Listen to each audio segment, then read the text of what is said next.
Assalamualaikum warahmatullahi wabarakatuh. Sebelumnya, perkenalkan nama saya Nera Ahlat. Berbeda dengan video yang kemarin, kali ini saya akan membahas tentang teknik pemijahan ikan bersirip. Pada kesempatan kali ini saya akan membahas tentang proses produksi ikan mas. Seperti yang kita ketahui, produksi di sini berarti mencakup semua hasil yang ditangkap atau dipanen dari sumber perikanan alami atau dari tempat pemeliharaan. Berikutnya yaitu latar belakang. Ikan mas dengan nama latin Cyprinus carpio merupakan salah satu jenis ikan air tawar yang banyak dibudidayakan. Ikan mas juga mempunyai beberapa keunggulan, diantaranya yaitu pertumbuhannya yang cepat, mudah dipelihara, serta memiliki nilai gizi dan nilai ekonomis yang cukup tinggi. Ikan mas juga termasuk ikan petelur musiman, karena gonad jantan dan betina ikan mas tidak matang pada waktu yang sama di kolam budidaya. Selain itu, motilitas dan viabilitas spermatozoa akan terus menurun setelah dikeluarkan dari tubuh ikan.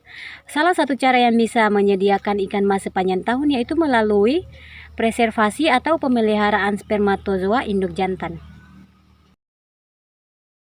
Berikutnya yaitu tujuan, dilihat dari latar belakang, sehingga tujuan yang harus kita capai yang pertama yaitu kita harus melakukan sesuatu untuk selalu menggunakan benih ikan mas agar setiap kali dibutuhkan tetap ada.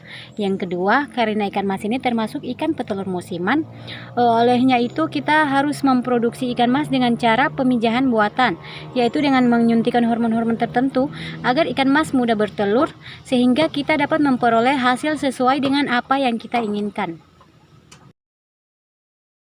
Yaitu metode atau cara kerja.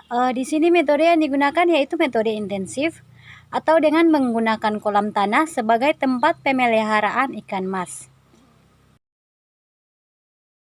Langkah pertama yang harus dilakukan pada proses produksi ikan mas, seperti terlihat pada gambar, yaitu persiapan obat atau hormon yang akan disuntikan pada ikan. Di sini hormon yang digunakan yaitu hormon ovatine. Hormon ovatine sendiri merupakan hormon perangsang dari produk Hemofarma Mumbai dengan kandungan 20 Pg salmon gonadotropin hormon releasing hormone. Artinya hormon ini dapat membantu ikan mas agar mudah terangsang dan cepat melakukan pemijahan. Selanjutnya yaitu penyuntikan ikan. Seperti terlihat pada gambar yang pertama, sebelum penyuntikan ikan, terlebih dahulu ikan ditangkap menggunakan jala. Gambar yang kedua, setelah ikan ditangkap, satu persatu ikan-ikan tersebut disuntik pada bagian punggung. Seperti terlihat pada gambar, di situ gambar kolam-kolam ikan yang kita pelihara. Untuk gambar ketiga, di situ terlihat seperti sistem pertunjukan hujan buatan. Selanjutnya itu setelah 1 hari penyuntikan, berikutnya yaitu dilakukan pengumpulan telur ikan. Pengumpulan telur ikan ini seperti terlihat pada gambar dilakukan menggunakan waring.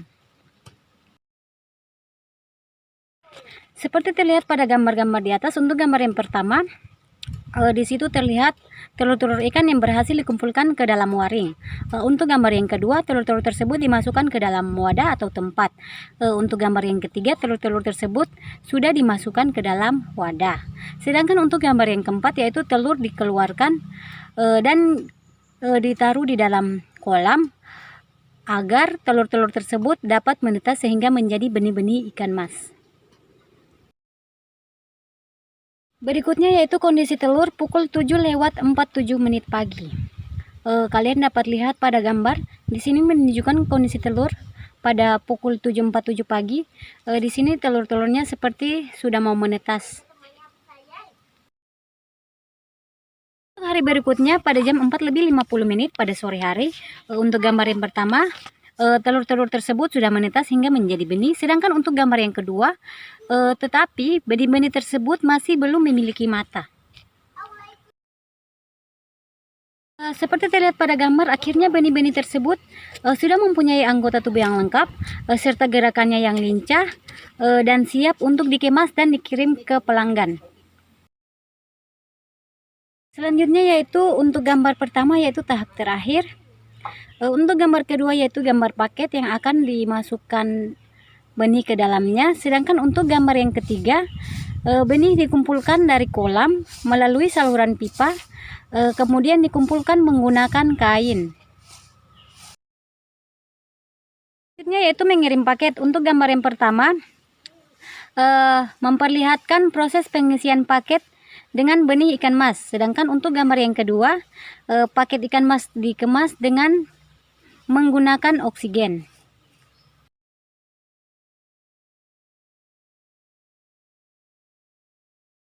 Kelebihan dari metode ini yang pertama yaitu mudah dalam pengontrolan, kemudian bibit cepat berkembang, serta kita memperoleh hasil yang baik. Saran saya, berdasarkan proses pemijahan ikan mas di sini, karena pemijahan yang dilakukan yaitu pemijahan buatan untuk memproduksi hasil yang baik. Tetapi karena ikan mas ini termasuk ikan petelur musiman, alangkah baiknya agar ikan ini melakukan pemijahan alami saja, karena menurut saya sesuatu yang alami itu lebih baik daripada yang buatan. Mungkin itu saja yang dapat saya bahas. Lebih dan kurangnya saya mohon maaf. Wabillahi taufik wal hidayah. Wassalamualaikum warahmatullahi wabarakatuh.